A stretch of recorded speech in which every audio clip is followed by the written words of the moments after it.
James, I can't believe it's taken 5 years after I started this podcast to be sitting at this table. I know, right? We've talked about it a few times, but it's life happens. Man, the last time I drove up here to drop a seat off to you, I got a ticket in Oklahoma. Did you really? I never paid it. Oh, shit. So even today, we were driving through Oklahoma like 2 below the speed limit just to make sure, you know what I mean? That's crazy. But yeah, I mean, this is honestly the last time I've been to Fayetteville since the last time I came out here to drop a seat pan off, which was probably 2016, maybe 2017. But it's been a while, man. But, obviously, it's good to be here finally. I think this is the best way to do it. Yeah.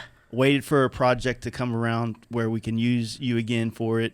And, today watching you put the seat together, that was a great experience. Just seeing how, Jaden and I were talking about it. It's like building it up like Legos and then shaping it, giving just it kind different steps. Yeah.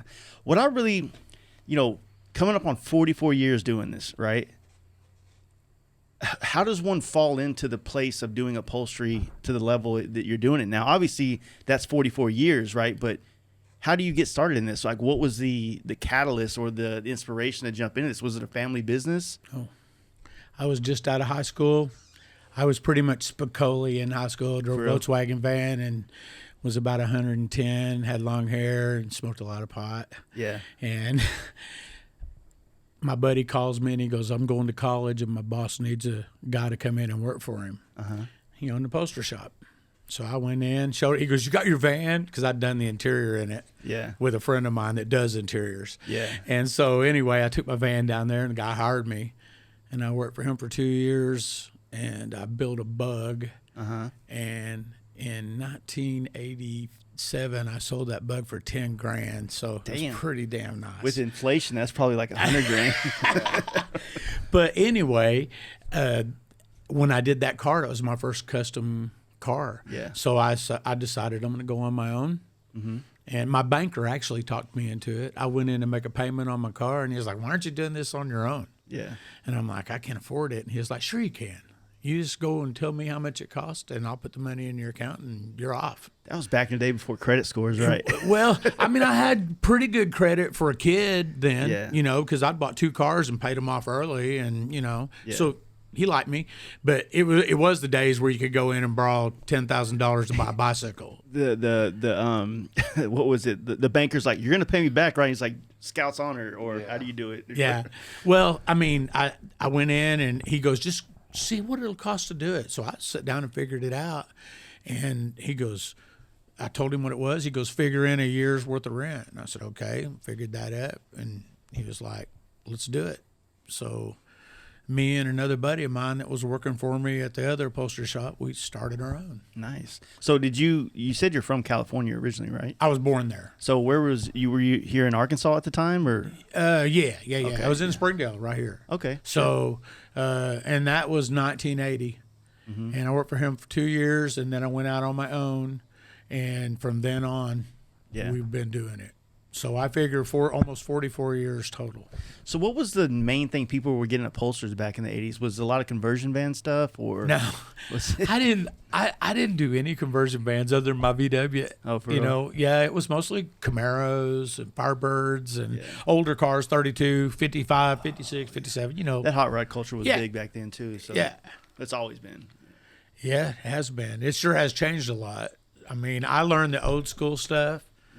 And now I've learned the new school stuff as we've went along. Everything you do, you learn. Yeah. But these younger kids that are coming out with stuff, man, they're pushing the envelope. They're way ahead of where I started, but they had us to learn from. Yeah, exactly.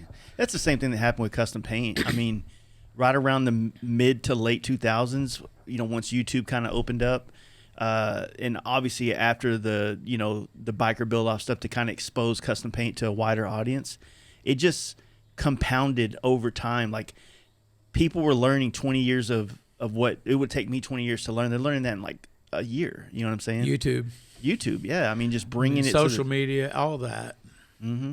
Back in the day, you had to wait and see. You had to flip open the magazine and then wait for that interior shot to kind of see what was going on. Exactly. Catch it at Autorama or the Good Guys show or whatever was the show back then. That's exactly right. All you had was pictures, Yeah. and now you can look anything up online. Yeah, 100%. It's a blessing and a curse, though. You know what I mean? It's mostly been a blessing for me just because after about 6 years of being in business, I decided, fuck it, I'm going to move my stuff home. We got broke into a couple of times and little pieces of shit. They were 19-year-old punk kids and did a lot of damage. But Brian Hunt from JB Hunt Trucking, his Corvette was in there, a 58 that we had just restored. And my buddy Terry Hatfield built the car and I did the interior. They stole it and wrecked it. And he put out a $10,000 reward, and we had them within like 24 hours. Had them both. Damn. We actually kidnapped one of them. They Can you talk about this? It's been a long time. They stole some of our guitar equipment, and a couple of guitars meant a lot to me. And the prosecuting attorney, I got to be friends with this lady because I was calling her all the time. And anyway, she was like, "This kid's getting ready to get off with a slap on the wrist, and here's his address and phone number." Mm-hmm. And so we just called him and we said, "Look, dude, you stole our shit and we want it back. Mm-hmm. And we told him everything we knew. You're going to jail. You're going to trial tomorrow, blah, blah, blah. Just give us our stuff back and we'll go in there and drop all of it." He wouldn't do it. So we just went and got him and drove to Tulsa, which is like an hour and a half away. And halfway there, he was like, "You're fucking kidnapping me, And so I called my cop buddy from Springdale, and he's like, "Okay." He goes, "When you get to Tulsa, go to Tulsa Police and talk to this guy." So I did, and he sent 2 cars. We went and got most of our stuff back. We got 2 of the guitars back. Yeah. One of them was damaged. Didn't have the case. I was like, "Where's the fucking case?" He goes, "It's in a pawn shop with my machine gun in it." I swear to God. Fucking crazy. And this is the 80s. Yeah. Wow. It was like, actually, it was probably 90. It was 90, yeah. So have you always kind of like your main customer base has always kind of been within the hot rod culture? Pretty much. And the custom cars and things like that? Pretty much. I didn't start doing, I've done motorcycle seats before, but I never really started doing them until about 2000. Okay. And met Jesse James. Yeah. And, he kind of, he is the reason why I'm doing motorcycle seats. He kind of, they had tooled leather on their bikes and all that. And I was like, that's pretty badass. I could do that, And so it just kind of worked out to where we were doing more motorcycle seats than we were doing cars. Because cars take so long. Yeah, it's a... and it's hours and it's not cheap. And a lot of people don't want to pay for it, but the people that do, you do a kick-ass job and everything's good. Yeah, it seems like the bike, it's the same thing with like painting cars. You want to paint 10 bikes or 10 cars. 10 cars will take you well over a year if you're doing like chassis, inner fenders. You got to have a full shop to do that, right? You do. But yeah, it makes sense that like, did he reach out to you or how did like that whole thing kind of transpire? We have Bikes, Blues, and Barbecue. That's right. In Fayetteville. Well, Jesse was doing Walmart stuff, and Walmart's right here. Yeah. And I had done a couple of seats, hand-tooled seats for a guy here locally that was from Walmart. Mm-hmm. And he happened to be Jesse's connection. Yeah. Or one of them. And so Bikes, Blues, and Barbecue, he calls me, and he goes, "Hey, man." He goes, "What are you doing?" It's like on a Thursday. And I'm like, "Working." He goes, "You want to meet Jesse James?" And I'm like, "Yeah, I do." And so he said, "Well, we're gonna meet down here at blah, blah, blah." And we met and we rode down to Dixon and went into Hog House Wings place. Yeah. And they have like a private room in the back. And man, I just got to where I sat right across from Jesse. And we just hit it off immediately. And we're born on the same day. Oh, shit. 8 years apart, but in California, so pretty That's cool. pretty cool. Yeah. Damn flies. Yeah. Motherfucker likes you, huh? But that's how I got started in it as far as seats, is through him.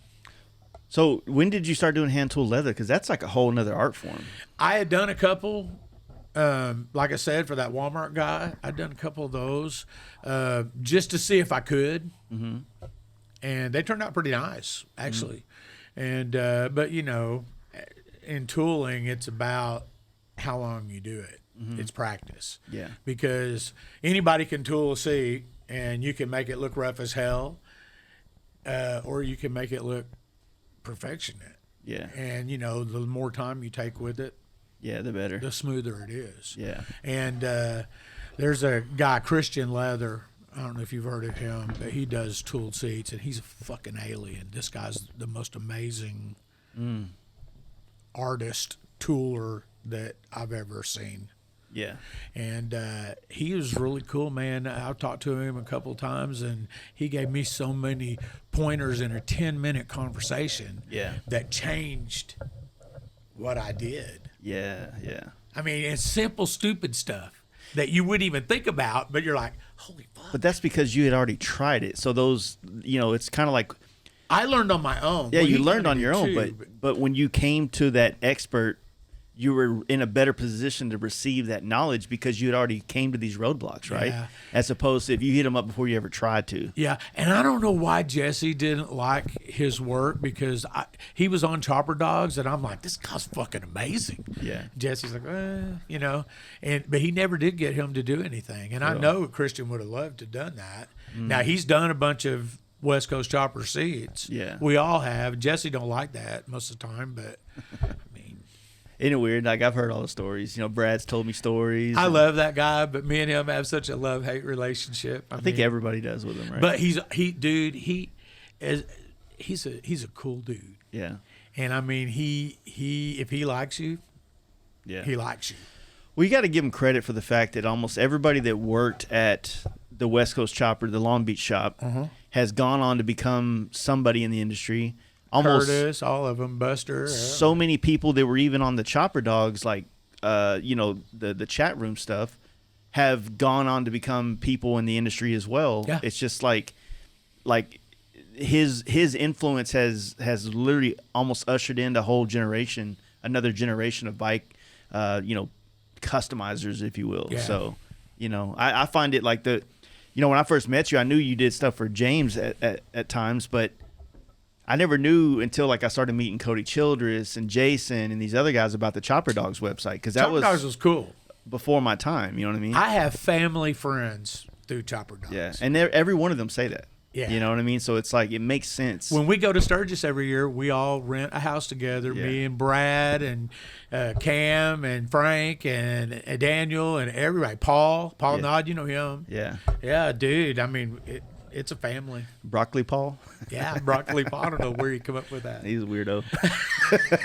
He's cool. I love Paul. You know, Paul comes here at least 2 times a year. Yeah, he told me. Yeah. And I used to have, when the whole Chopper Dogs deal was, we used to have a big party out here, and you know, people would bring their bikes in and we would go riding, because we have awesome riding here.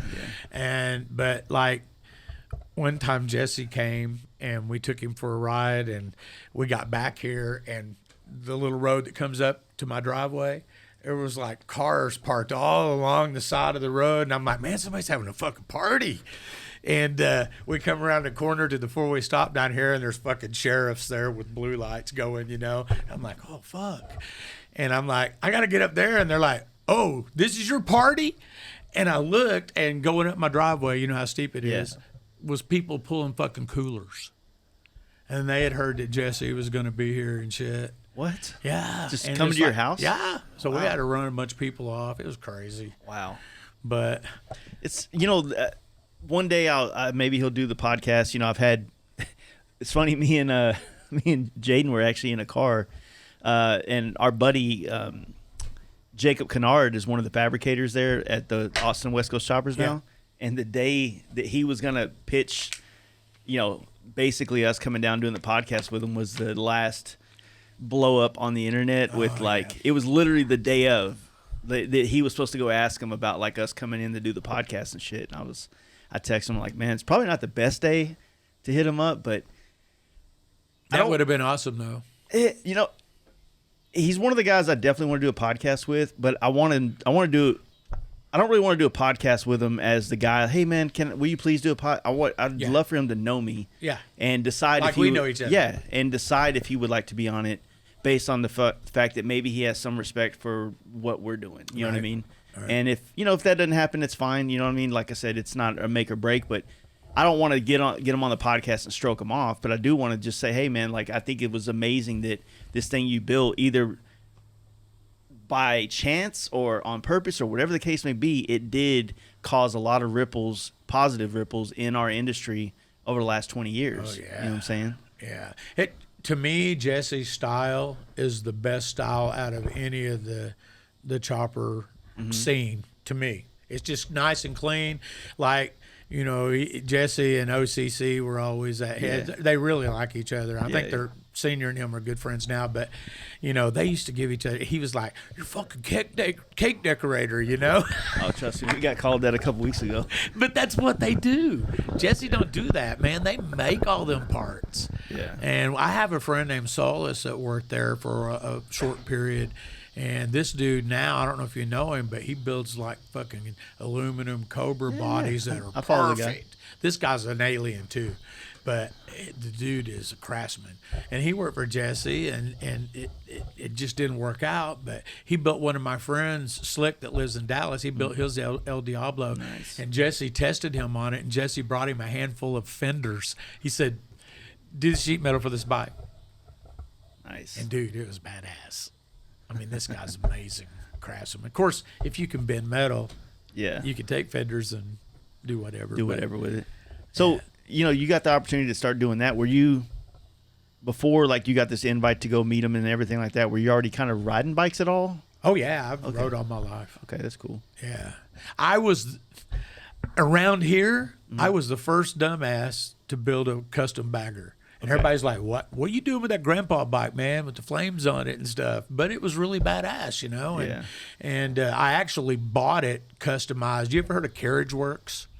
That sounds familiar. They're out of Missouri, and one of the guys that worked there built this bike. It had 18-inch billet wheels. It was badass for 90. When was it? It was like 98, I guess. And everybody's like, what are you doing with a custom bagger, Who knew what it would end up being? Yeah. But pretty cool, So I rode a bagger all that time. And then, of course, when I met Jesse, we ended up getting, choppers and stuff. And, yeah. Dude, we still had other bikes, but we rode those fuckers. Yeah, everybody goes, oh, they ride so rough. No, they don't. They're set up right, man. They ride good. I mean, I got fucked up back from it now, but... But that was because it was 146 horse. Yeah. Well, I feel like that whole situation, man, just having the Chopper Dogs website, all these people going to the No Love parties, I would probably equate it to similar to how we have group chats these days for us, but it's like everybody seemed like they were more invested in the chat room days. The group chat is kind of like an afterthought now. You know what I mean? It's like it's there, but getting people together to do something, or the enthusiasm is kind of dying down in certain group chats. And I feel like when you're in a chat room and you start seeing everybody in there start to get hype about something, then it makes you want to, you get the FOMO if you're not a part of it too. So you want to go be a part of it. I had joined several different deals and never really got into it until I got on Chopper Dogs. And my name on there was Chopper Prick. And Jesse nicknamed me Fucking Prick. Okay. But anyway, man, those guys were just like family. And it was like we were addicted to that. Yeah. I mean, we really were. I mean, I would fucking come in from work, come in at lunch and click it on and after work. And it's just like consuming. But I learned a lot from a lot of people in there. Yeah, that's what I was going to say. There's a lot of craftsmen in there. There was. And there was just a lot of people from different lives that you just learn so much about them because they're from different. Like Paul. Me and Paul, we're so tight, and he lives in Wisconsin, and it's really two different deals. I sound like a hick, and he's like Wisconsin, Don't you know? Don't you know? I love Paul, though.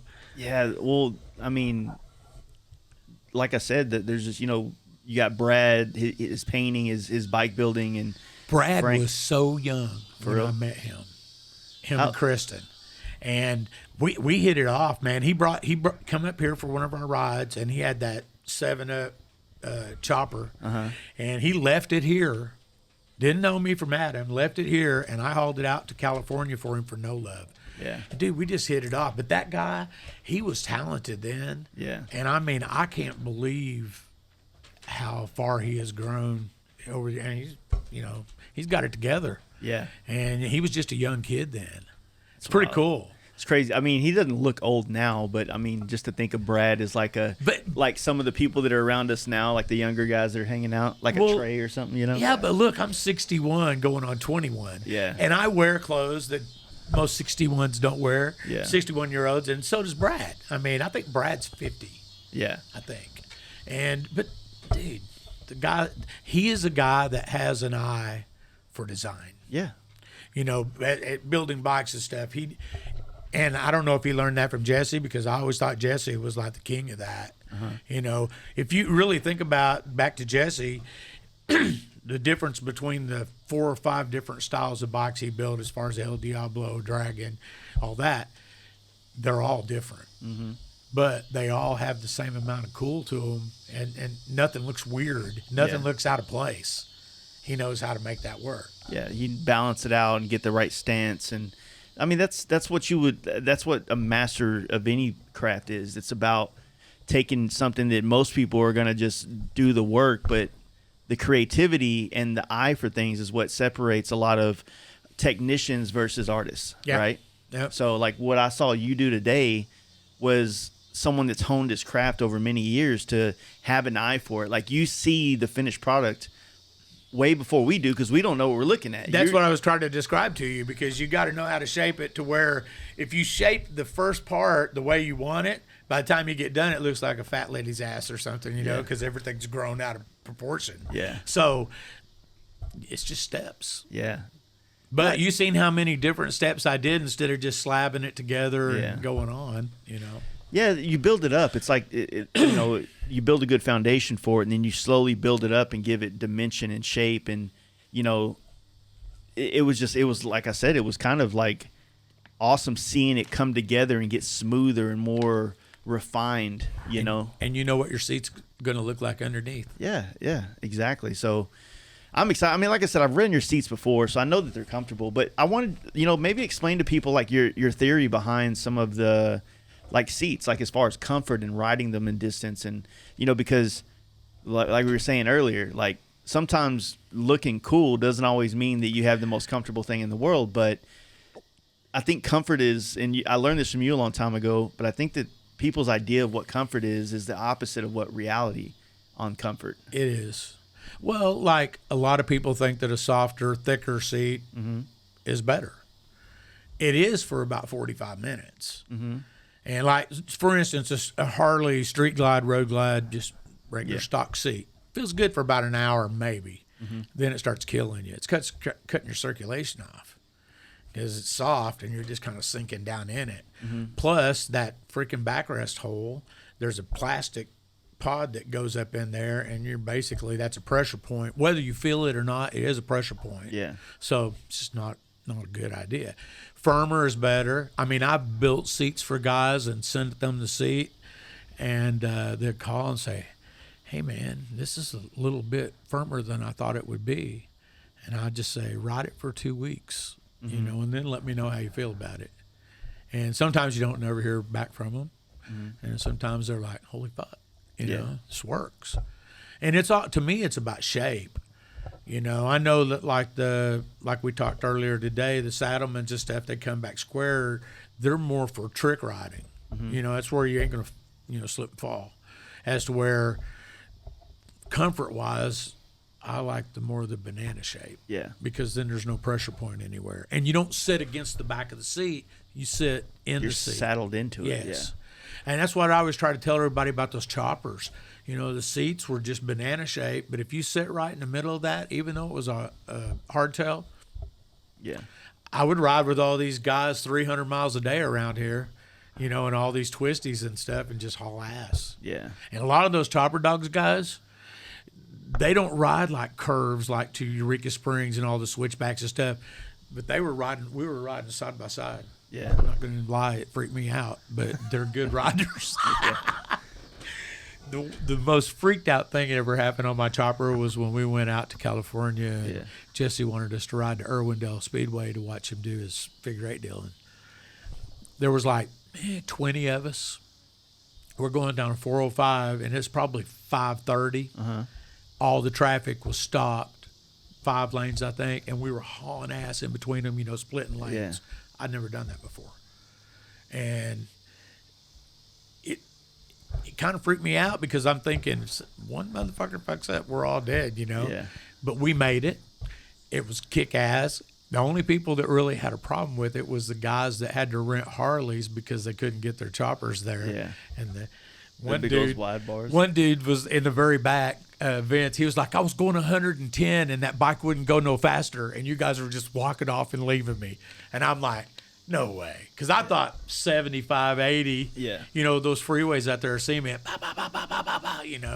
So that's what we were doing. Nice. But you could feel the wind off the mirrors. Dude, when you're lane splitting out there, it's like you feel like you're doing good. Like someone that doesn't live there, I'm used to it, but at the same time, I'm like, okay, I'm feeling good right now. And then like you look on your mirror, you got 4 bikes behind you, like get the fuck out of the way. You know what I'm saying? And you're because you think you're and they are doing 110. If you lane split here, you're liable to either get shot or a door opened up on you. Yeah, that's how it is in Texas. You know what I mean?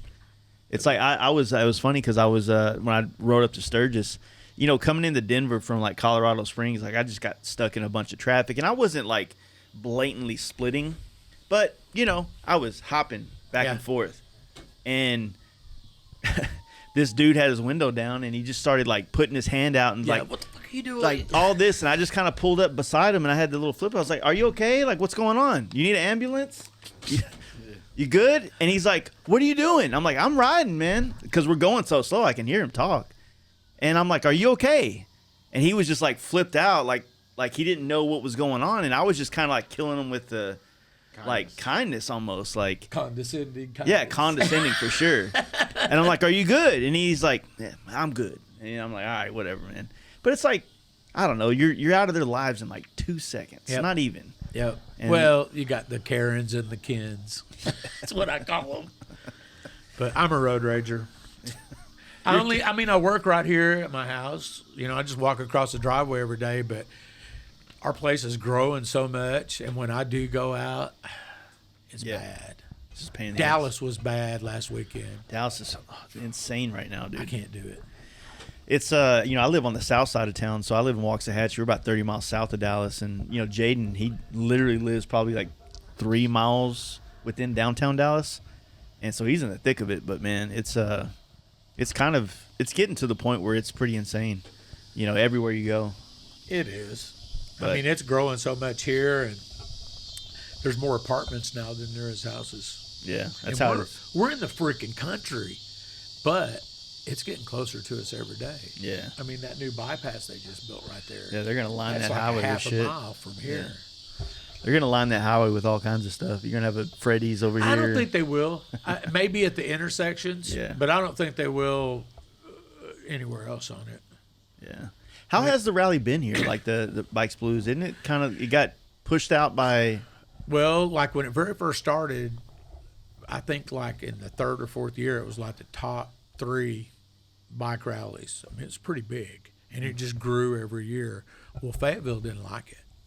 The people on Dixon didn't like it. The jewelers and those kind of guys, and so they were always trying to get rid of it. Well, during COVID, they did, and finally they were just like, "Fuck you, we'll go somewhere else." So they moved to Rogers.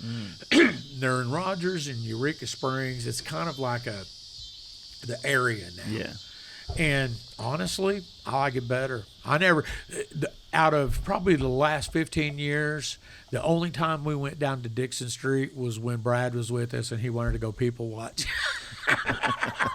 So that's the only time we went down there. Yeah. And, other than that, we were riding or we were here partying because, I mean, we can have like 50 people up here, Yeah, this would be the jam right here just to have this as like home base. Yeah. Just have a couple RVs, a couple people camping out here and just be done with it. Daryl from Daryl's Custom Cycles? Yeah. I'm going to tell a story. Okay. he came one year and he brought this badass. I don't know if it was a Prevost or what, but it was a very, very nice tour bus motorhome. Yeah. And he parked it right next to my shop over there. Yeah. And we partied all weekend, and he had that kind of a lime green. Oh yeah, the Panicking. Panicking. Yeah. I did the seat on it. Well, anyway, he drug holes in the fucking bags here because he lives in Texas. He's not used to these corners.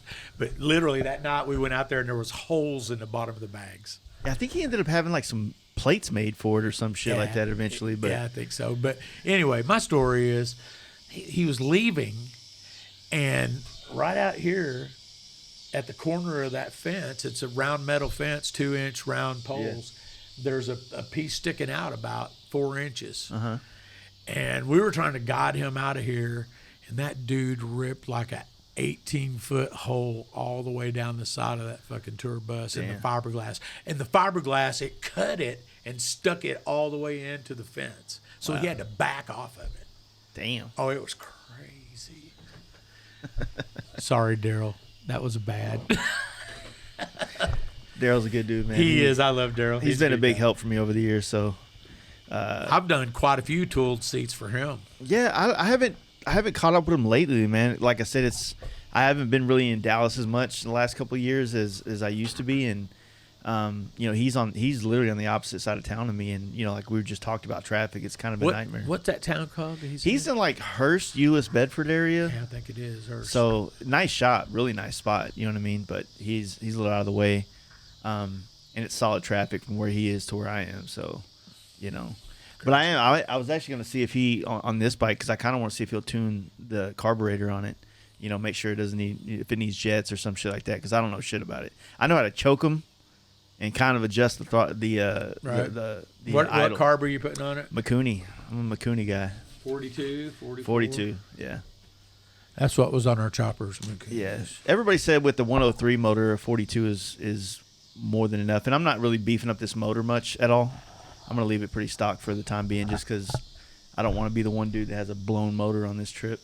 So, I've had custom bikes for the last 15 years, and my fat tire bike, I had a guy come from Texas to pick up his buddy's bike because he had COVID, and he walks in and he goes, "Whose bike's that?" And I'm like, "That's my bike." And he was like, "Is it for sale?" And I said, "Well, everything's for sale." I said, "It won't be cheap." So I shot him a price and told him all about it. He loaded up the other bike and left, and I'd really forgot about it because the guy, first thing he said was, "You want to trade?" And I'm like, "No." Yeah. And, so later on that night, I'd went to bed early because the next day was Thanksgiving. And I get a text, and he's like, "Hey, can I come get that bike tomorrow?" And I'm like, "I don't have any bikes here. Who the fuck is this, And I was like, "What bike?" And he was like, "Your bike." And I'm like, "You got cash?" And he was like, "Yep." And I said, "Tomorrow's Thanksgiving." He was like, "I can be there at 6 a.m. Nice. He said, "I'll leave right now and get a room." And so he came and bought my fucking bike, and it was so cold. And I'm like, "Dude, go ride it." And he was like, "No." He said, "My buddy says you got a good name. It'll be good." And so he called me, like, he didn't even get to ride the thing for like 5 days because I guess it was cold in Texas too. But he called me about a week later, and he was like, "It's a badass." I'm like, "Yeah, I got a bone stock." Was it that blue one? Yeah. Yeah. I said, "I'm sitting here looking at my bone stock 2022 Road Glide Special." But you know what? All I've done to that bike there is I built a seat for it. I put some thrashing bars and risers on it. And how do you like that setup, like that moto style setup? I love it. You do? Because as someone that's been riding lots of different bikes over the years. Well, first of all, the Road Glide handlebars are like pushing a fucking wheelbarrow. Yeah. And my girlfriend, she can't even hardly turn around on the road. And she's an experienced rider, but she's like, "Man, it's like, stick them in the stomach trying to turn." Yeah. So, but those handlebars, it handles way better. And I mean, I did our last Sturgis trip before this last year, we did 4,450 miles in 12 days. And it was good. Yeah, my arms didn't go to sleep. I mean, yeah, I've always, like when it started becoming popular, I would always tell people, like, man, like, you this feeling is kind of aggressive, but it feels good. Like you feel like you're in a not a lazy position. Yeah, and you're I feel right. when you get into like a lazy position on your bike, I think you get more lethargic and you get more, like I feel like it's less comfortable. Well, it makes you set up. And honestly, it feels kind of like the chopper days, whenever we'd have lane splitters that are a little wider. Kind of feels like that. But those are like super duper bars, which Jesse had. Basically a 4-inch rise. Yeah. But, man, they're comfortable. And then I had Paul Nod do the motor on it, so it's Fuel Moto stuff. Yeah. I got to run so my Lowrider ST, they sent me their stuff for that. It's that company's badass. I know, and I was blown away because, like, Paul came here to do his ride, and he's like, have it up on the lift with the exhaust off. And he brought exhaust and everything, so I got that jackpot. Oh, that's a nice one. So, dude, I've been that trying thing runs good, and it gets pretty good fuel It mileage. looks badass too, and I've been telling a lot. I think a lot of people right now in the performance bagger scene, they're leaning towards the HPS, which they have really nice pipes, and obviously Bassani's real popular, but that jackpot Riot, I think, or something like that, or I think it's just called a jackpot. Man, it's got a cool turnout to it. It makes power. It's got the vibe. It's got the look. I love that pipe. I went ahead and spent the extra money and put the dummy pipe on the other side just because the bags were cut out for it, and I didn't want to change anything. And honestly, to just do the 2-into-1 shorter, I think would be louder. And I like to hear my stereo now. Yeah. Well, dude, when I had that bike that Shoke built, that 26-inch, we redid it, but I left the exhaust on it, and I mean it's right there. Fuck, it was loud. What was the, because like I said, I met you during the big wheel craze. I mean, obviously you still do a lot of seats within that world, but how wild was that scene? You know what I mean? For the years. It depends on who you hung out with. Yeah, right. I mean, really, I don't know why there's so much drama in bike builders and stuff, but it seemed like there for a while, the big wheel guys, some of them are just, out there on acting like kids, Yeah. And then you got serious guys like the guys from DA and, Lance, Curly's, and those guys, they stepped it up. You do realize that was the first era, that was the first scene, motorcycle scene, that kind of emerged and evolved during social media. Because like Instagram, when everybody started getting on Facebook, when Facebook opened up to let more people than just college students on it, that was right when the big wheel thing was happening. Yeah. So what you got, in my opinion, with that scene was you got a lot more people, instead of being in chat rooms like Chopper Dogs, they were now on Facebook, and everybody was using Facebook to market, which, obviously social media is a great way to market your stuff. But then it gives everybody a voice, and next thing you know, you got a lot of bickering, and you got a lot of people going back and forth. Keyboard warriors. It's all, I mean, everybody gets off on just arguing, or they just got to put their 2 cents in. Yeah. And I mean, I get on there and I go nuts sometimes because I just don't put up with dumbasses. Yeah. I always tell everybody I'm not racist except for stupid people. Yeah. And that's just a fact. I mean, I have friends of all different races, and I have friends that are gay. I could care less. The fact that you said it kind of makes you. But I love those guys. I mean, they're good people, but I just think that pushing all that stuff into little kids. Well, back to the chopper dog things. Do you think there's a difference in the internet from when the overall spirit of big time when that started versus now, where, like you said, everybody big time. You had to make an effort to be in Chopper Dogs. You had to go home and log into your computer and log into it. You had to. Yeah. It wasn't like I'm on the shitter kind of thing, right? And I mean, once you started getting more stuff on your phones and stuff, you could do it on your phone too. But it was always better on a computer so you could see what the hell was going on if somebody was doing a video or whatever. And when Jesse would come on there, it wasn't a whole lot. Yeah. And even on social media, he'll put stuff out there, but he won't answer you. Yeah. We were at a Shinedown concert, I don't know, 3 months ago, and I was cruising through Facebook, and Jesse's like, my 62 Impala convertible is blowing up like a balloon when I go down the road. And I'm like, okay, I know what that is. And I watched all these jackasses put up. Some of them were right. Most of them were wrong. And I went on there and I said, it's an easy fix, Jesse. And he fucking called me immediately. He was like, well, first he put on there, he goes, out of all these guys, you're the only one I trust. And so he tried to call me, and I'm like, I'm at a concert. And I said, call me tomorrow. And so he started texting me. And I just told him, I said, it's an easy fix. And I told him how to do it. That was it. Done deal. You know? Yeah.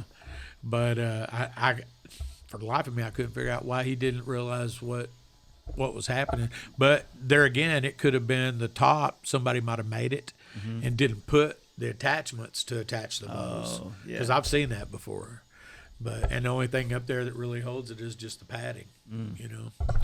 So when y'all were on the chopper dog stuff back, it was just general conversations all day long. But because from what I've heard from like Jason is like y'all got friends in like the UK. Yep. And like how did y'all like do other shit besides just like the no love parties and stuff like that, or not really? I mean, I did hear there toward the end. Oh yeah, but not really. No, I mean there were several times when a couple of guys like Dundee, you know, this is freaking Australia. Who wouldn't want to go there, you know? Yeah. And but I don't know how many people actually travel to do that stuff. We're going on an Alaskan cruise in April, and one of the guys from Chopper Dogs lives there, and we're going right to where he lives for an excursion. Nice. So I messaged him. I said, hey, I'm going to come and let you show me around. He's like, cool. So, I mean, it really was like the early days. It was like a social media being in that chat room, because it's the same way that we've all connected through Instagram and shit like that. The funny thing is all those people, I mean, you know, everybody would bicker or whatever, but most of the time it was talking about bikes or you know what we were going to do at No Love or whatever. But there was a couple of guys that come on there. I mean, dude, when they would razz somebody, it was pretty ferocious. I was involved on some of it, but yeah, I mean, they were cruel. There was a guy named Chopper Lover. Now, you don't go into Jesse James' chat room and you're Chopper Lover. He was from New York. Who sent you? Listen, he was from New York. His name was Michael Haar, and they gave that guy shit. Well, I did too at first, but then he messaged me one day about something, and we became friends. And I'm a musician. He was actually, nobody in that group knew it, I don't think, but he was actually a badass drummer, and his band was a Kiss tribute band. Nice. And he sent me videos, and I was a big Kiss fan, and I was like, holy shit, you guys, I mean, it was really pretty damn good. Yeah. You know, their look, anybody can play Kiss. So keep it simple, the stupid. tribute bands, when they dress up, do the whole 9 yards. The whole right? 9 Don't yards. just play the songs. Cover bands, just songs, right? Yeah. But, you know, the guy was just harassed the whole time he was on there, and it ended up, I don't even know how many people know this, but it ended up that he had tinnitus so bad, ringing in the ears, from playing and drums. I mean, cymbals will kill you. Yeah. The frequency, but he ended up committing suicide over it. Oh shit. Yeah. And you know, then it was like everybody was like, oh wow, you know. So, but you realize just how powerful the chat was. I know, right?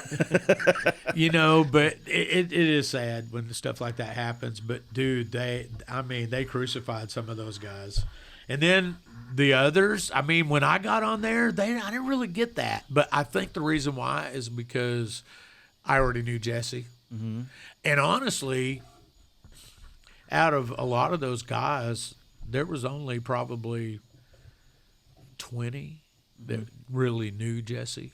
I mean, like, Jesse's been to my house many times, and we sat out. That's my favorite time around him, because we can sit out there and bullshit for 2 hours about stuff, and it's just us, and it's nothing's going on. First time I went to No Love, dude, people were just up his ass, and he would be listening to him, and then he would just turn around and walk off. He'd just cut through them and leave, because he don't like people being up his ass. So I purposely, me and Marla both, we purposely just kind of laid back and you know, I tell you a funny story. My buddy Slick, me and him were we stayed at this place.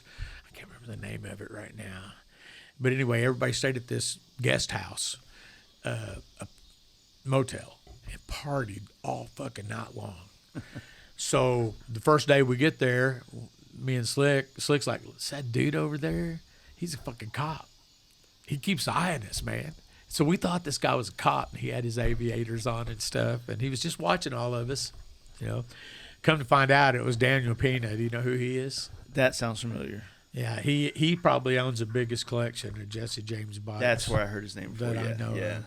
And we love Daniel. He stays with us at Sturgis. Is he the one who lives in Utah? Mm-hmm. Yeah. I met him at the FXR show. And like when we went out to ride the coast, we trailered to his house and then rode from there all the way across California and up the coast. And nice. Yeah, how hard is it to get your hands on another West Coast chopper these days? Well, did you see Paul's new build? Oh, yeah, I did see it. It is badass. He brought it to Sturgis. Nice. He got me the fever again. So, but I got to get my dad's truck done, and as soon as I get it done, if I can get it done before I'm dead, then I'll do one. But I do want another one. You know what I really want? I want to build a fucking another VW. Those are fucking cool, man. Dude, right now the motors they're building on those things are insane. What are they putting in there? Well, I mean, like back in the early 2000s stuff, Bernie Bergman, he was putting like Porsche lifters and stuff in them and quieting them down and make them smoother. And of course, you get more power out of them for everything smoother. And now, I mean, they're doing turbo bugs and just all kinds of crazy shit. Yeah, because there's a handful of different motors, I think, work in those things. Oh, now. Yeah, but if I build one, I'd do it regular. Yeah, I mean, keep it it may OG. be billet cases and stuff, but just so it'll hold together better. But I would like to have a little turbo. My little red bug I was telling you about that I sold for $10,000, it started out as a 1776, and I built it into 1850, and it had dual Delordos.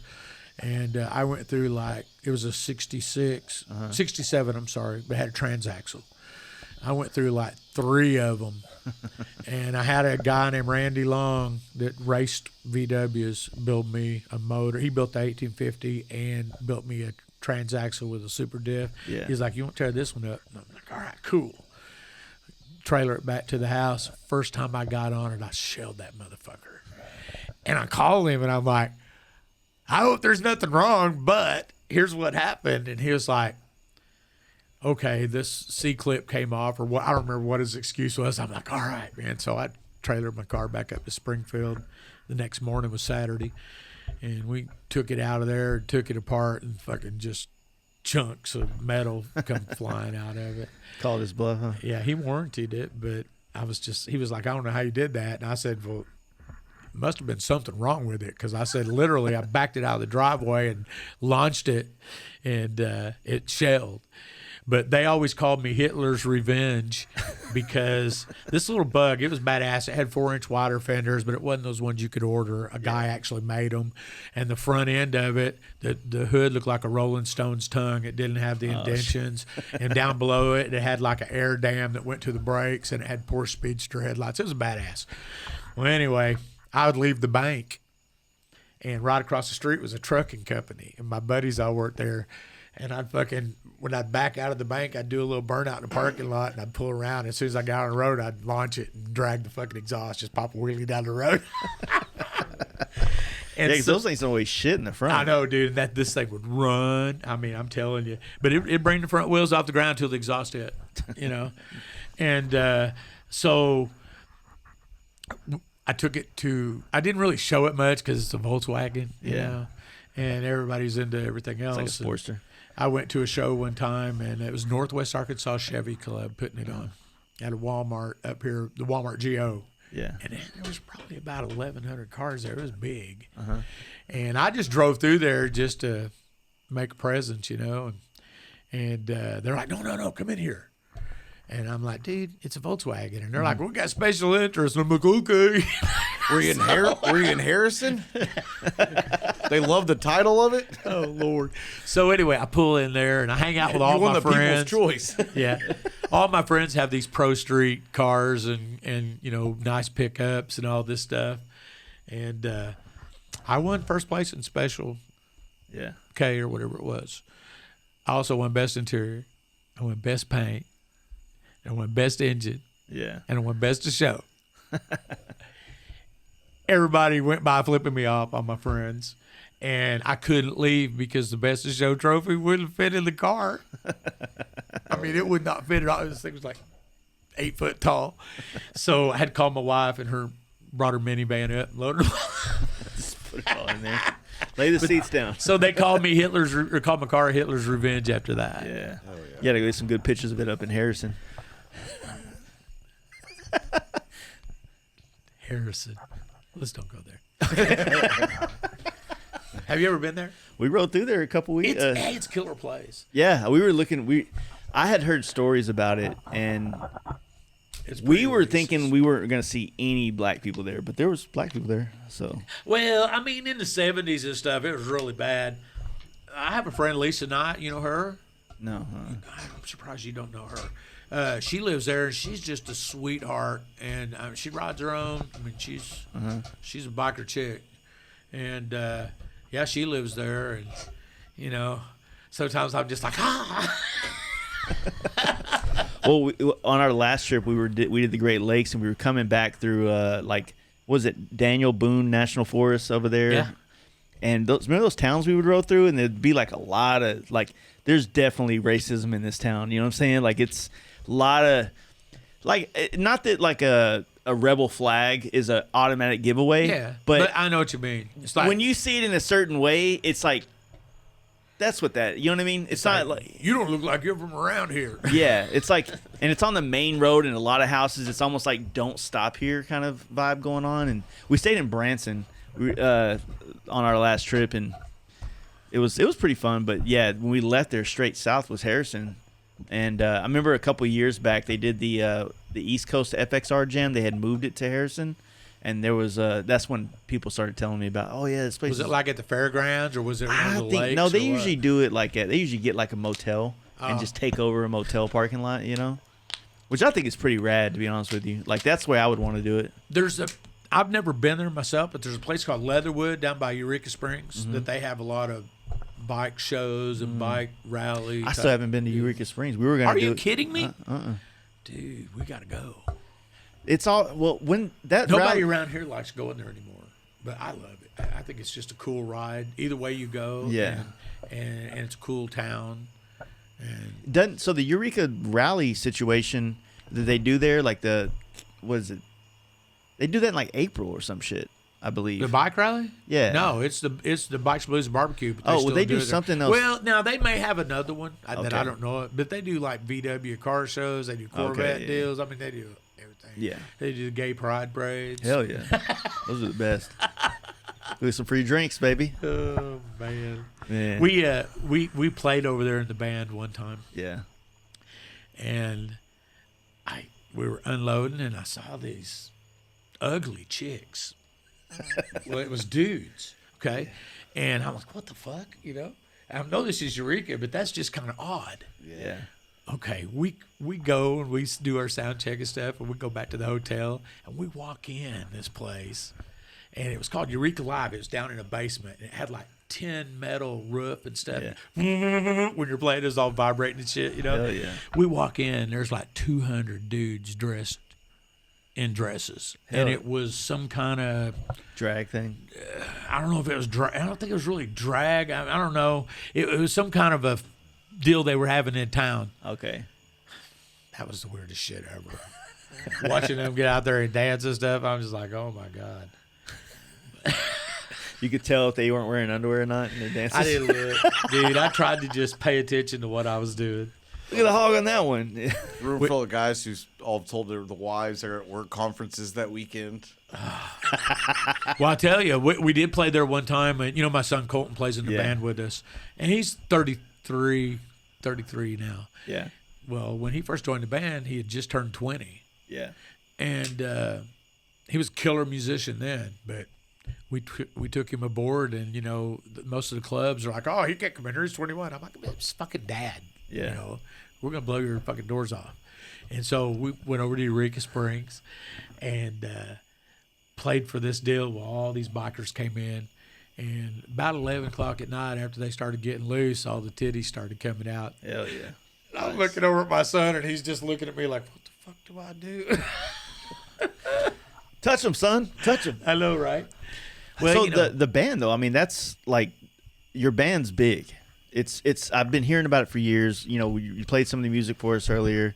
Sounds badass. Yeah. How did that come about? Like the 90-pound wrench. Like, how did this whole thing come together? You want the story of the name or the band? Both.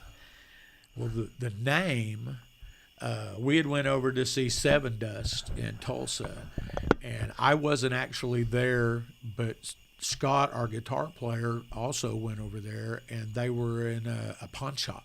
Mm. And there was a big wrench in there, and it said 90-pound wrench on it. And just jokingly, one of them said, that's going to be the name of my next band. And it was. That's how it happened.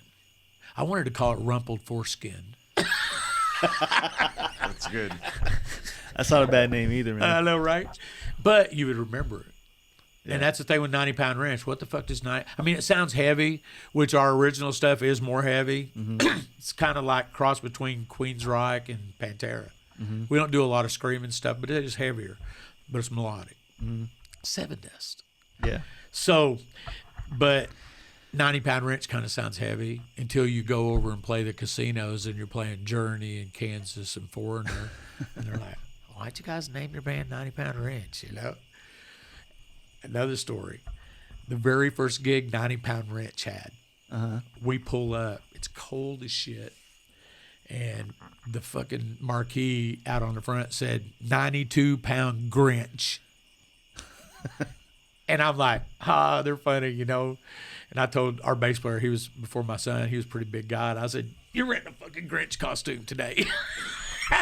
Hey, lean into it. So I go in, we set up and everything, and I go over and talk to the manager, and she's like a young Dolly Parton, big boobs. And I'm like, pretty funny sign out there. And she's like, what do you mean? I said, 92-pound Grinch. She's like, it's your name, isn't it?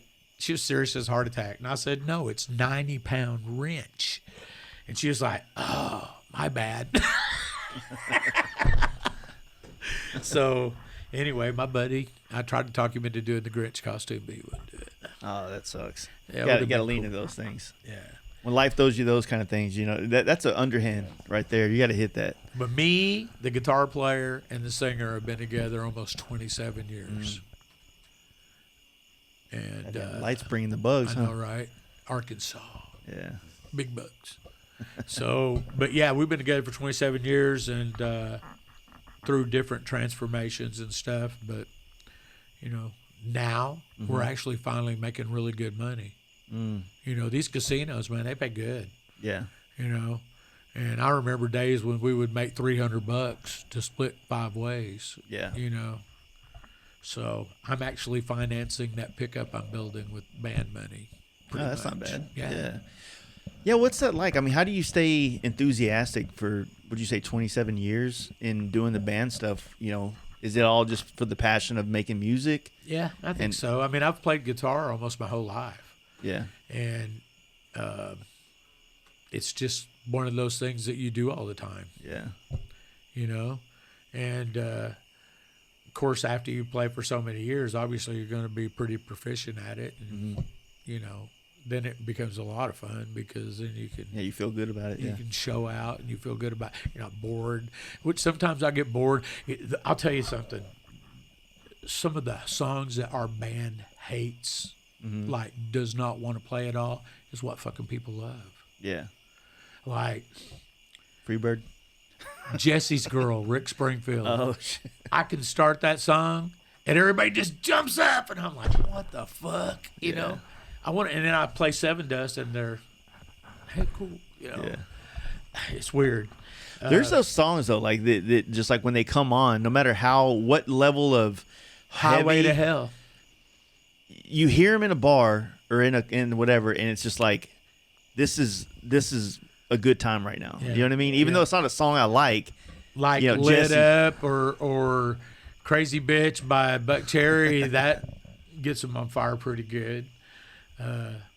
You know, it's really weird. Songs that you think would go over really good don't. Yeah. And then, like I said, most of the songs that we hate, everybody loves. Yeah. So it's like you don't get rid of them, and you play them for years and years and years, and it's like, what the fuck? Yeah. I mean, I don't know how many songs we actually have that are just in suspense, I guess you would say, because you can play 14 songs a set, pretty much. We do. And but if you have 250 songs, you can only play a quarter of them. Yeah. So, and then if you don't play them for a while, then you got to go back and kind of revamp and refreshing them. Yeah. But most of the time, like we're getting ready to play Rocklahoma, which is a big deal. Yeah. And we normally don't play our originals unless we're opening up for a national act or doing something like that, a festival. So we don't play them all the time. Yeah. So we literally, it's kind of like when a national act goes on tour, they rent a space for 3 weeks and they rehearse. And that's what we have to do. We have to go back and revisit those songs, even though we wrote them. I mean, there was a time, I think it was during COVID, that we didn't play those songs for like 3 years because, everybody was locked down. And we just didn't do any opening deals because it took a while for the, concerts to start to come back. Well, dude, I had to go back and like figure out what the fuck I did on some of those songs. Yeah, because lead-wise, if you have like these different sounds and pedals and stuff to do different things, like remembering which ones go where, and it's almost like every set you have to set all that stuff up for that set, right? And we have transferred from using Marshall stacks to using in-ears and processors. Yeah. And when you do that, everything is coming through your ears, so obviously you're not going to like feel it as much as you do with amps. My son plays bass, and he had the hardest time of it because you just don't feel that bass. And but some of the casinos, they have the subs up on the stage, and you definitely feel that. But now we're using in-ears. That's a totally different ball game. But if you go and open up for somebody national, most of the time that's what they want you to use. Okay. And so we went ahead and started learning that curve. Yeah, it was really weird because first of all, the volume's not as loud. You can get it loud, but you'll do more harm to your ears than if you just have a freaking Marshall stack behind you. Yeah.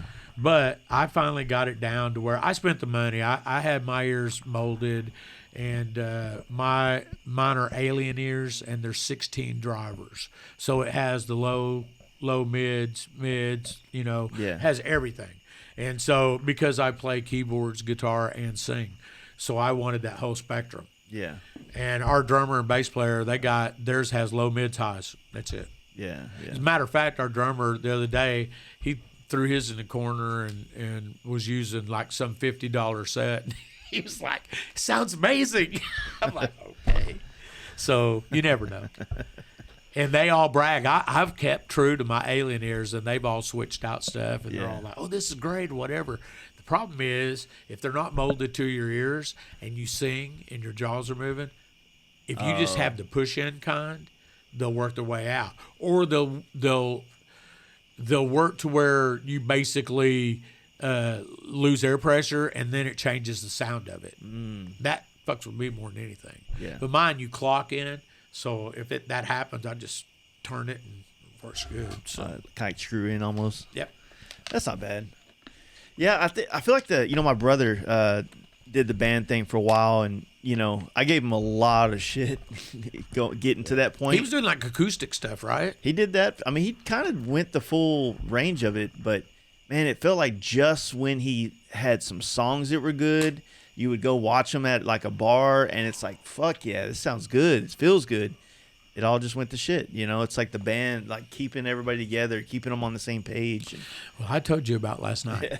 Yeah. So yeah, we don't have to talk about that, but at the same time, it just, it just sucks because he put so much into it, and basically things that were outside of his control, brought that down. And it's like, well, a band is like a family, and I don't care if you're only together for a year. If you're playing a lot of gigs, or especially if you're on the road or something, most bands now don't have tour buses or jets. They have freaking vans and whatever, you know. I mean, most of the people that I've seen have like a 10-passenger van and a U-Haul trailer or a trailer. I see a lot of U-Hauls in Deep Ellum. Yeah.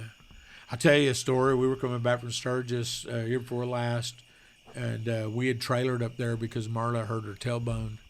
And we were coming back, and, you know, going across 90, going east is east or west, it's always windy as fuck. Yeah. And Marla was driving, pulling my trailer, and I was kicked back, and motorcycles were literally like at a 25-degree angle, you know. Yeah. The wind was blowing so hard, and there was 4 of them in front of us, and here comes tour bus with probably a 16-foot trailer, enclosed trailer. And that fucking tour bus got up on its right side wheels. Damn. In the wind, right by those bikes. And I'm like, oh my God, I'm getting ready to see people get killed. The only thing that kept that thing planted was the trailer. And when it hit, of course, those buses are real soft anyway. It rocked the other way. It didn't come up off the ground that time. But that dude kept that fucker straight. And I think the only thing that saved him was that trailer. Because it must have been loaded down with a lot of equipment. Equipment's heavy. Yeah. You know, it don't take much equipment to take up the weight of a car or something. Yeah, you know? So, but yeah, that was pretty freaky. Last year, a month ago, I took my new truck and my 20-foot trailer. And my new truck's pretty strong. But I took a diesel last year, and it was getting about 8 to 10 miles a gallon. Dude. Yeah. And from here straight up, there's 1,000 miles. So I got my new GMC, got my brand new 20-foot trailer, loaded the 2 bikes in it, and took off. It pulls it like it's not even there. But that fucking truck didn't get above 9 miles a gallon the whole time. And we were like 60 miles before we got to Rapid City when we were getting there. And I seen all these motorhomes and stuff just whipping like out of, and my trailer was just pulling straight. I don't know why, but it was just pulling straight, right? And I reached down and hit my fuel mileage deal, and it said 3.6 miles a gallon. Damn. Yeah, that's how strong the wind was. Fuck. It was crazy. But I don't know why. I guess it's just the way my trailer was loaded or something, and that V-nose, but it was just straight as an arrow, and all these other guys. And, you know, I don't like trailering anywhere.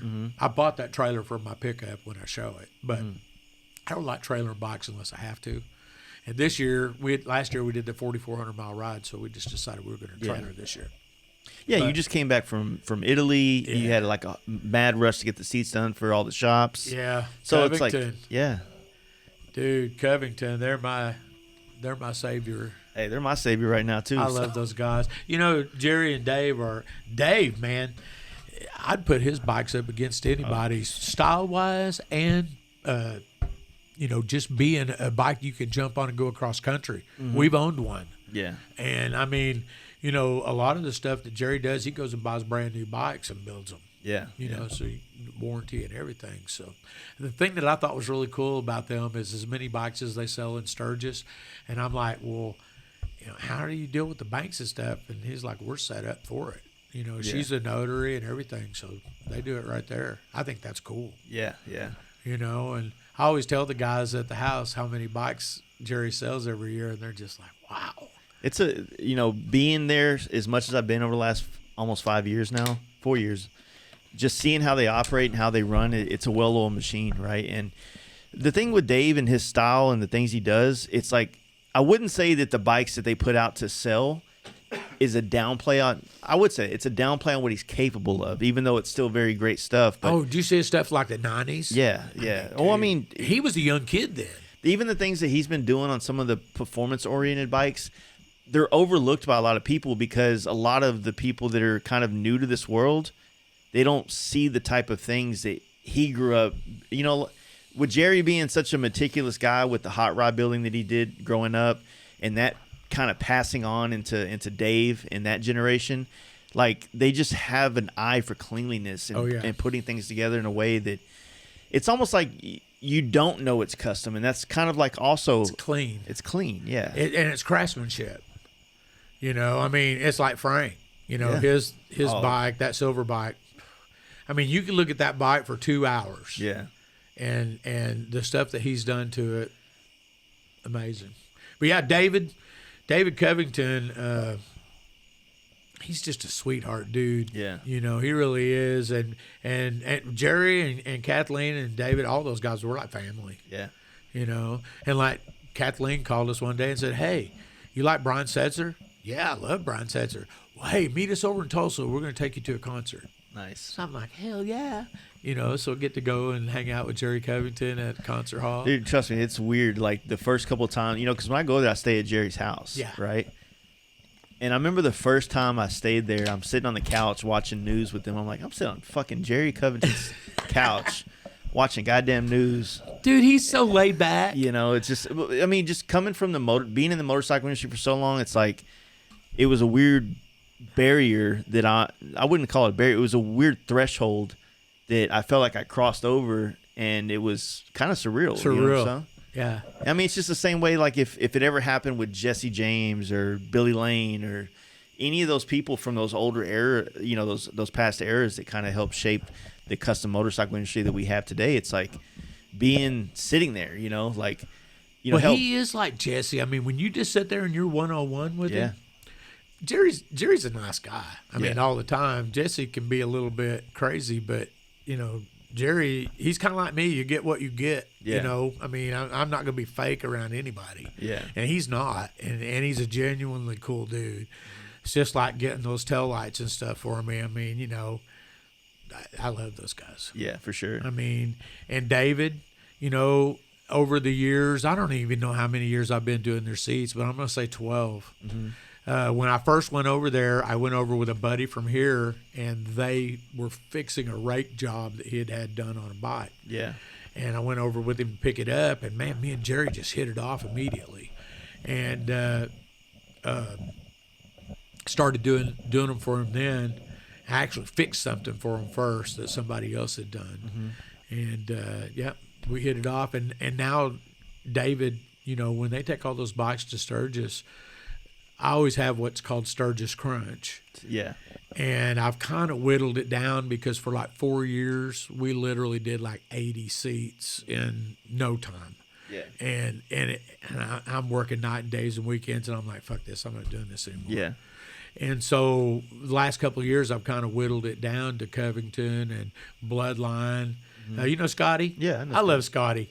And I've only met him one time, but, man, me and him get along so good, and he's a genuine dude. If he says he's going to do something, you can count on it. And so, but anyway, I just cut it down to where I only did certain seats. Yeah. And then, of course, Marla wanted to go to Italy for her birthday. I wanted to take her for her birthday, and her birthday's in September. We couldn't go then.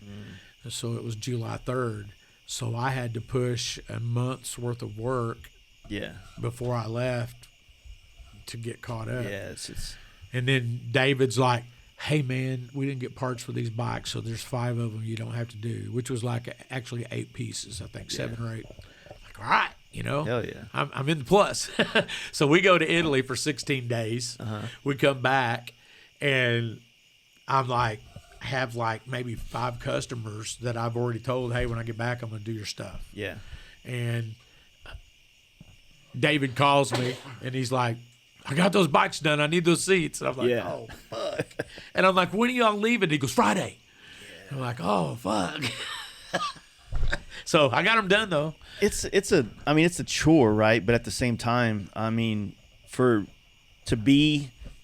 them being able to sell the bikes that they create and the opportunities that it kind of trickles down to guys like yourself and me to be able to come out there and be a part of them, I mean, it's kind of invaluable. You know what I mean? Because I like it because they now trust me enough to when I come do a paint job that I kind of do me. I don't have to do a version. I don't have to do my version of Loker or I think that's what they want. Yeah. Because, I mean, there for a while, Brian Loker's one of the baddest one of my favorite painters of all ever. time. Yeah. But I think there for a while it got into a certain kind of style, you know, and I'm just like, you got to change that shit up. Yeah. You know? Yeah. And whenever I referred you to him, and they were just like, okay, we'll call him. Yeah. And it worked out. Yeah, it did. I appreciate that. You know, and you know, those guys are picky. Yeah. You know, and I just told him, I said, the only other guy that I know that does that kind of work that's close enough to you to be able to do it is Jace. Yeah. Well, for me, you know, growing up in Dallas, you know, I've had a really rough time with the other bike shops in Dallas growing up. Long story short, the main guy that I worked under, that I learned this craft from, became like my biggest enemy, I guess. That sucks. Which I don't look at him that. I have nothing but respect for the dude, but competition top deal. Yeah, because he's from the era where it's like fuck any custom painter. I want to do every bike in the world. There's not enough room. There's not enough bikes for everybody, right? And so when I had left there in 2012 because I literally could not live off $600 a week in 2012. You know what I'm saying? When I'm bringing in, at the time I was bringing in over $100,000 worth of paint work on my own for my own name, right? Yeah, but it wasn't your business. It wasn't my business. So it was like I was still getting my, whatever that equals out to, like $40,000 a year or some shit like that. 38, I think it was. And I was like, man, I just can't do this. And he's like, well, if you want to stay working here, that's all I can pay you. So I was like, well, I guess I got to quit. I get his side of it, but I definitely get your side of it. And the only way you're ever going to make money in doing painting or upholstery or whatever is do it yourself. Yeah. Because that kind of cuts out the middleman, boss, And I'm a loyal dude. So like a very loyal, like to a fault most of the time. And I honestly, if he would have saw value in me, I would probably still be there to this day, which I'm kind of glad that didn't happen that way. He might not have been able to afford it. Oh, he can afford it. Yeah. It wasn't that. He just didn't want to pay. Yeah, there's a lot of factors. There's a lot of factors going into it. I think the ego got in the way of both his and mine because I started to develop one as well, and he had already had a pretty big one. And so next thing you know, you have this guy, me, who started 5 years earlier at this shop, wet sanding for him, and now people are walking through the door asking for Jace. I think that over time that started fucking with him. So, hey, will you paint my truck? I'll let you stay here. I haven't painted a car in 10 years. Man. But, it just so, I had a lot of people that would, everybody that looked at my paint work in Dallas were trained by guys like this shop and the people around, all his friends, to only look at my work for flaws. Right? So for years, everybody just had this notion, if that's a live fast paint job, which is what it used to be called, then that definitely has flaws in it. So find the flaws. So nobody looked at it for like the paint job. They were like, the design and art. Let's see where the flaws are. And yeah, there's no such thing as a flawless paint job, right? But you know what's cool though? You have a style. It developed over years. But I've known you all of that time, and I've seen that. Same thing with Brad. Yeah. Brad was just a beginner at painting when I met him. Mm-hmm. And, dude, both of you guys have painted guitars for me. Yeah. I did that Serapa blanket thing for you. Serape, or how you say it. And then he did a Telecaster for me it was gold flake with panel work on it. So, yeah, pretty cool. We were talking about competition. I try not to have any competition. Yeah. The guys that are, when I very first started doing seats, there wasn't very many guys that were doing seats full time. Mm-hmm. There just wasn't. And you got guys like Dave Voss and Troy. What about like Danny Gray and those kind of guys from back in the day? Well, Danny Gray was one of the first ones. For real. And Bill Wall. He did all the leather stuff, and that's right when I started getting into it. Was right when those guys were hitting it. Yeah. And Danny Gray done quite a few seats for Jesse. Those little jockey-looking seats. Yeah. But I think he was on one of his shows. I don't remember which one it was, but anyway, I've had a couple of guys that there was a guy in North Carolina. I won't mention his name, but is he still around? Yeah. I guess. And, he called me he messaged me one time on Facebook, and he goes, hey, I got a guy that he sent me a picture of one of my seats. He goes, Scott's want me to do a seat like this. And I'm like, well, dude, just do it. And I joked. I said, don't make a habit of it. And like the next 10 seats he did were pulled right off of my Instagram. Yeah. And so I called him, and he's like, what the fuck are you going to do about it? No. I said, I'll fucking drive to fucking North Carolina and whip your head, boy. Yeah. And he's a lefty, and nobody likes him. I don't know how he's still in business, but like Dave Voss and Sinister Seats and Troy Savar and guys out in Arizona. Yeah, guys. Yeah. Those guys all do good work, and they all have their own style. Yeah. You know, and that's what I like.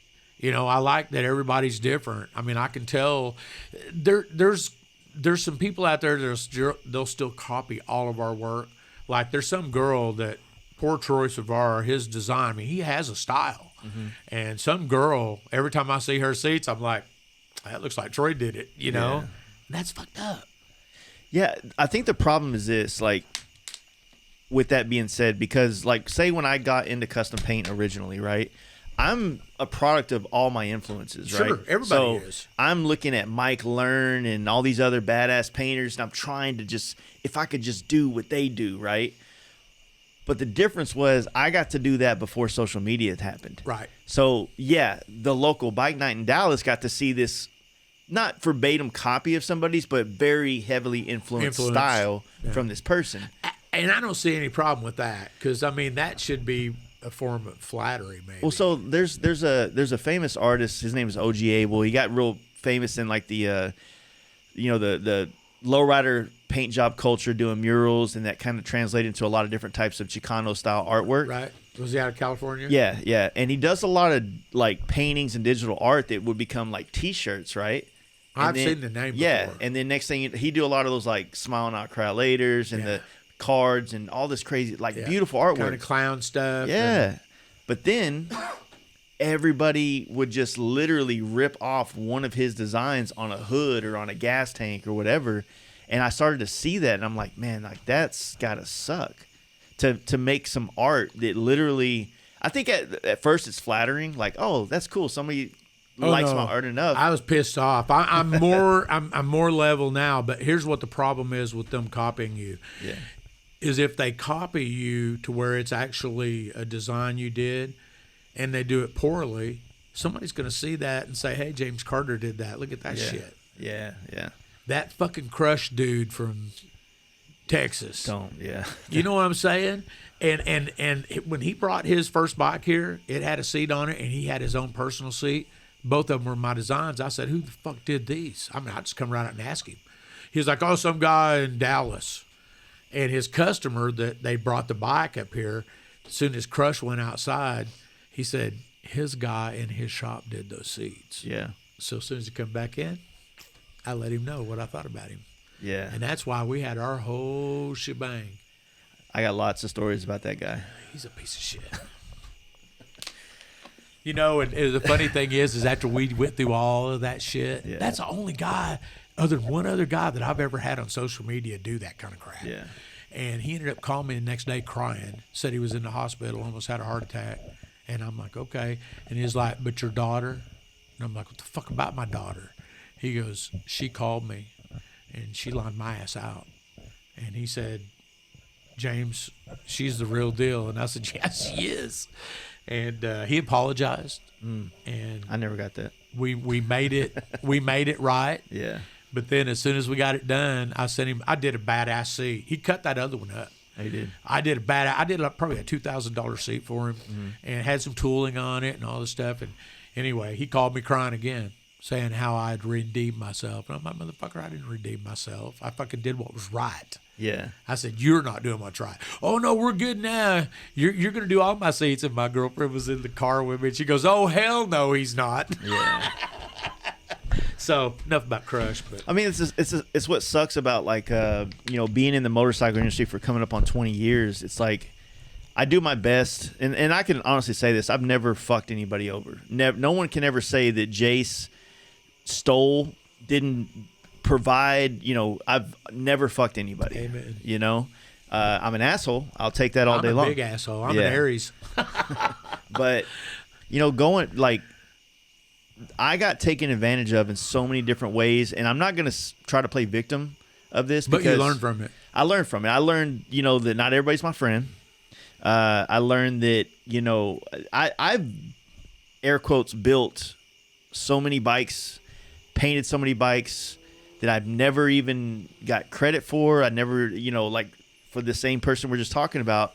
Before this dude even had a shop, I was building all his bikes out of another that shop I was telling you about. I had no idea. So I built all this dude. This dude worked at a fucking brake shop, and he would like sell like little. You remember the spike bolts they would put on everything? Mm-hmm.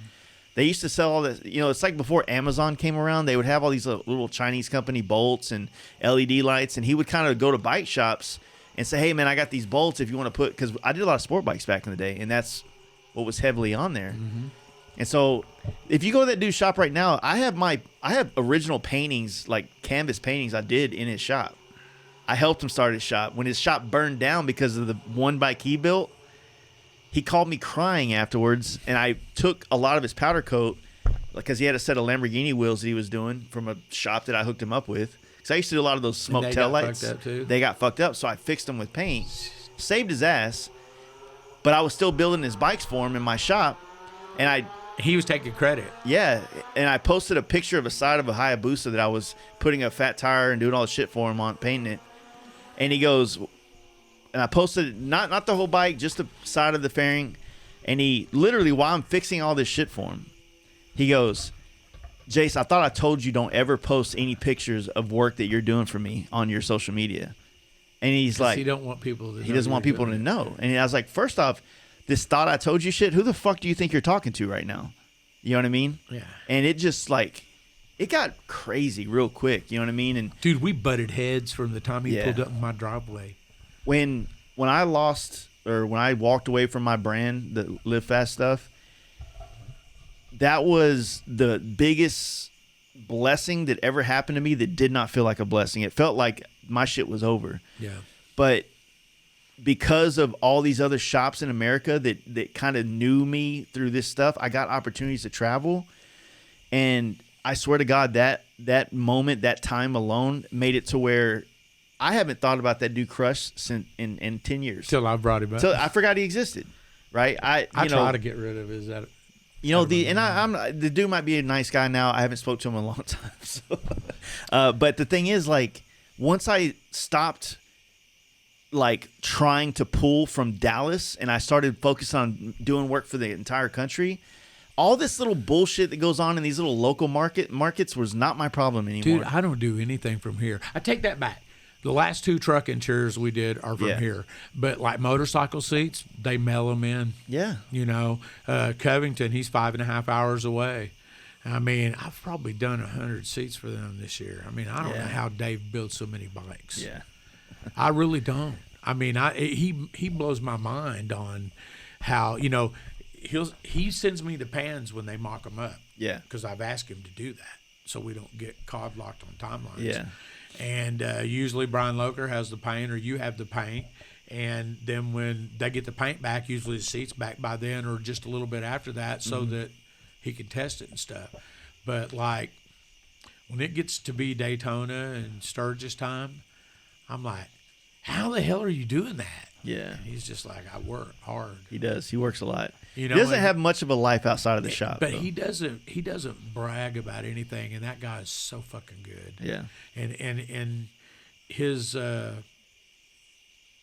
design ideas. I know sometimes he does stuff and he's like, I fucking hate this, but it's what they want. Yeah. And we're gonna do it the best we could do it. And I'm like, cool. You know? That's why, like, getting him to let loose on a project that he doesn't have to, you know, I think that maybe, and this isn't talking shit, so I hope it doesn't come off that way, but when you build something that you're not really concerned about selling, but you're just trying to build something based on the idea of, like, how badass can I make this for myself? Right.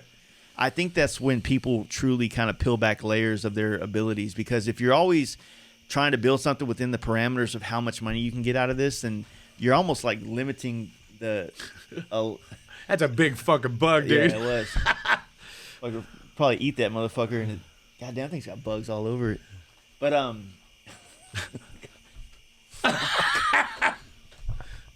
What the fuck is that? It's a murder hornet. Yeah, that's what it sounds like. Biden sent it in. God damn. Wow. Jaden, remember that dragonfly a long time ago? That looks like a big hornet, though. It does, yeah. No, but what I was just trying to get at is, like, I think that if you, goddamn, it is. That is a big hornet. Holy fuck.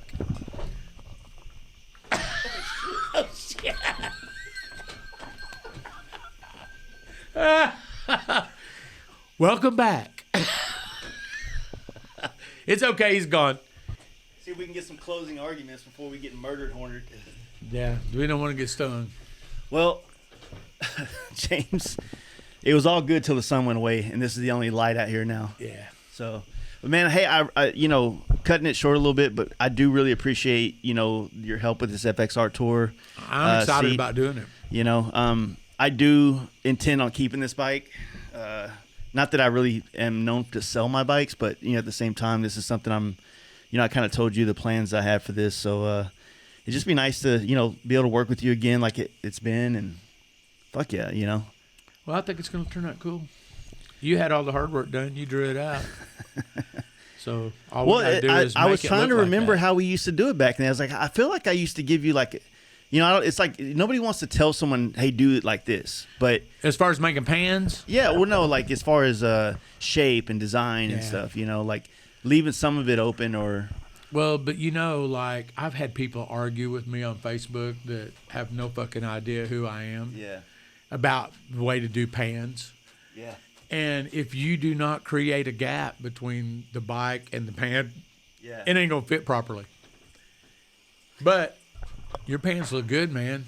That you're scared. Fuck yeah, dude, that thing's bigger than my hand. It looks like a Mormon cricket on steroids. Yeah. Motherfuckers. He looks pissed off. Oh, here he comes.